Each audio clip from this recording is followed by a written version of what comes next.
Assalamualaikum warahmatullahi wabarakatuh. Perkenalkan, saya Fatul Rafi'i dari kelompok 8 yang berjudulkan temanya jual beli dalam ilmu fikih. Nah, di sini saya ingin menjelaskan yang pertama dari A, pengertian jual beli. Jadi secara etimologi fikih jual beli disebut dengan al-bai yang berarti menjual, mengganti dan menukar sesuatu dengan yang lain. Jadi lafal al-bai ini dalam terminologi fikih terkadang dipakai untuk pengertian lawannya, yaitu lafal al-syirah yang berarti membeli. Maka al-bai mengandung arti menjual sekaligus membeli, jadi disebut juga atau jual beli. B, dasar hukum jual beli yang berlandaskan yang pertama ada Al-Quran, hadis, juga ijma. Kalau berdasarkan dari kategori umum yaitu wajib, sunnah, makruh, haram, dan mubah. Tapi pada dasarnya hukum asal jual beli ini sebenarnya boleh atau jais.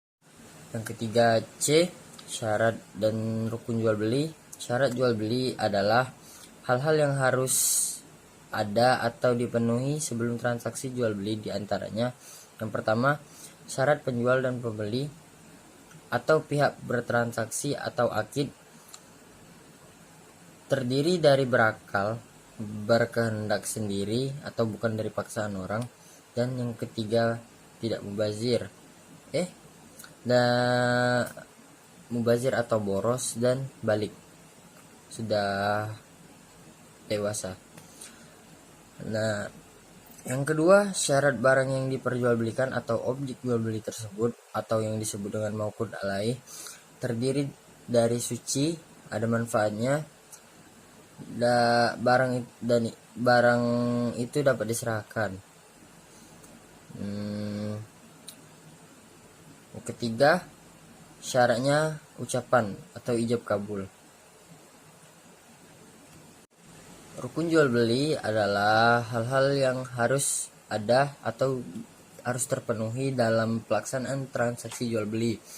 Rukun jual beli ada 3. Yang pertama akid, pihak yang bertransaksi. Kedua mauqud alaih, mencakup barang yang jual dan harganya. Dan 3 sigad ijab kabul, ucapan serah terima dari penjual dan si pembeli. D, hukum ketetapan bai beserta pembahasan barang dan harga. Hukum ketetapan akad. Hukum akad adalah tujuan dari akad dalam jual beli. Ketetapan akad adalah menjadikan barang sebagai milik pembeli dan menjadikan harga atau uang sebagai milik penjual. Saman atau harga dan mabi atau barang jualan. Pertama, pengertian harga dan mabi secara saman atau harga dan mabi atau barang jualan. Pengertian harga dan mabi secara umum, mabi adalah mayata'ayanu bitta'ayin atau perkara yang menjadi tentu dan dengan ditentukan. Sedangkan harga secara umum adalah malayata'ayanu bitta'ayani atau juga disebut perkara yang tidak tentu ditentukan. B, penentuan mabi atau barang jualan. Penentuan mabi adalah penentuan barang yang akan dijual dari barang-barang lainnya yang tidak akan dijual. Penentuannya adalah dengan cara penyerahan mabi tersebut. C, perbedaan harga, nilai, dan utang. Yang pertama adalah harga. Harga yang terjadi pada akad yakni sesuatu yang direlakan dengan dalam akad, baik lebih sedikit, lebih besar, dan sama dengan nilai barang tersebut. Kedua, nilai sesuatu. Sesuatu yang dinilai sama menurut pandangan manusia. Ketiga, utang. Utang adalah sesuatu yang menjadi tanggungan seseorang dalam urusan harta yang keberadaannya disebabkan karena ada beberapa ijtijam. D, perbedaan mabi dan harga. Kaidah hukum tentang mabi dan harga adalah segala sesuatu yang dijadikan mabi adalah sah. dijadikan harga, tetapi tidak semua harga dapat dijadikan mabi.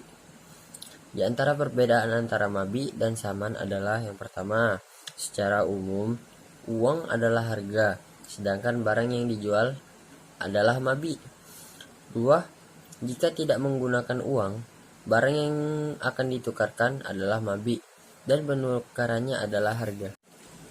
Ketetapan mabi dan harga. Hukum-hukum yang berkaitan dengan mabi dan harga antara lain, mabi disyaratkan haruslah harta yang bermanfaat, sedangkan harga tidak disyaratkan demikian. Mabi disyaratkan harus ada dalam kepemilikan penjual, sedangkan harga tidak disyaratkan demikian. 3. Tidak boleh mendahulukan harga pada jual beli pesanan. Sebaliknya, mabi harus didahulukan. F. Macam-macam jual beli. Yang pertama, bahi sahihah, yaitu akad jual beli yang telah memenuhi syarat dan rukunnya. Macam-macam bahi sahihah antara lain: yang pertama, jual beli barang yang terlihat secara jelas dan ada di tempat terjadinya transaksi. 2. Jual beli barang yang pesanan yang lazim dikenal dengan istilah dengan akad salam. 3. Jual beli emas atau perak baik sejenis atau tidak, atau disebut dengan bai syaraf. 4. Jual beli barang secara kerjasama atau serikat yang disebut dengan bai syaraf. Bai fasidah, yaitu akad yang tidak memenuhi salah satu atau seluruh syarat dan rukunnya. Macam-macam bai fasidah antara lain: A. Jual beli sistem ijon. Maksudnya adalah jual beli tanaman yang masih belum nyata buahnya, belum ada isinya atau buahnya. B. Jual beli haram. Jual beli yang diharamkan hukumnya tidak sah atau dilarang serta karena haram hukumnya, seperti jual beli hammer, daging babi, bangkai, patung berhala, dan sebagainya. C. Jual beli sperma hewan. Jual beli ini tidak sah karena sperma tidak dapat diketahui kadarnya dan tidak dapat diterima wujudnya. D. Jual beli hewan yang masih dalam kandungan induknya.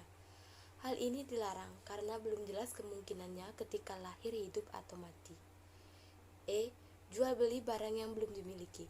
Maksudnya adalah jual beli yang barangnya belum diterima dan masih berada di tangan penjual pertama. F. Jual beli barang yang belum jelas. Menjual buah-buah yang belum nyata baik bentuk atau zatnya. Jual beli yang sah hukumnya tetapi dilarang agama. Jual beli ini hukumnya sah tetapi dilarang agama karena adanya suatu sebab atau akibat dari perbuatan tersebut, yaitu A. Jual beli pada saat khutbah Jumat.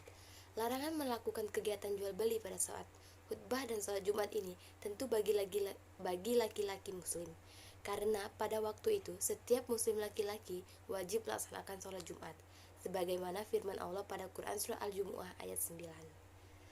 B. Jual beli dengan cara menghadang di jalan. Jual beli dengan seperti ini, penjual tidak mengetahui harga pasar yang sebenarnya. Dengan tujuan, barang akan dibeli dengan harga yang serendah-rendahnya, selanjutnya akan dijual di pasar dengan harga yang tinggi. C. Jual beli dengan niat menimbun barang. Jual beli ini tentu saja tidak terpuji.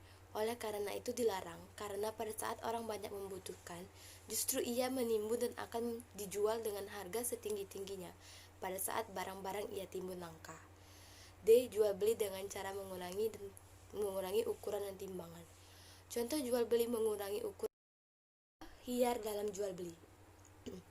Hiyar artinya boleh memilih antara dua, meneruskan akad jual beli atau membatalkan akad jual beli. Diadakan hiyar oleh syara agar kedua orang yang menjual beli dapat memikirkan kemaslahatan masing-masing lebih jauh, supaya tidak akan terjadi penyesalan di kemudian hari lantaran merasa tertipu. Hiyar ada 3 macam, yaitu 1. Hiyar majelis, artinya si pembeli dan si penjual boleh memilih antara dua perkara membatalkan jual beli. Apabila terjadi penyesalan di antara dua orang yang berjual beli, disunatkan atas orang lain membatalkan akad jual beli antara keduanya.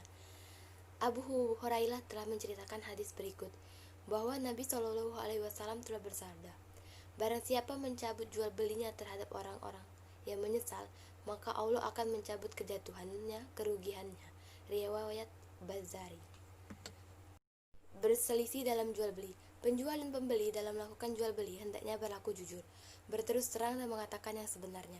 Maka jangan berdusta dan jangan bersumpah dusta, sebab sumpah dan dusta menghilangkan berkah jual beli. Bila antara penjual dan pembeli berselisih pendapat dalam suatu benda yang diperjualbelikan, maka yang dibenarkan ialah kata-kata yang punya barang, bila antara keduanya tidak ada saksi dan bukti lainnya. K. Badan perantara jual beli. Badan perantara dalam jual beli disebut pula samsir, yaitu seseorang yang menjualkan barang orang lain atas dasar bahwa seseorang itu akan diberi upah oleh yang punya barang sesuai dengan usahanya. Dari Ibnu Abbas radhiyallahu an dalam perkara simsar ia berkata tidak apa-apa.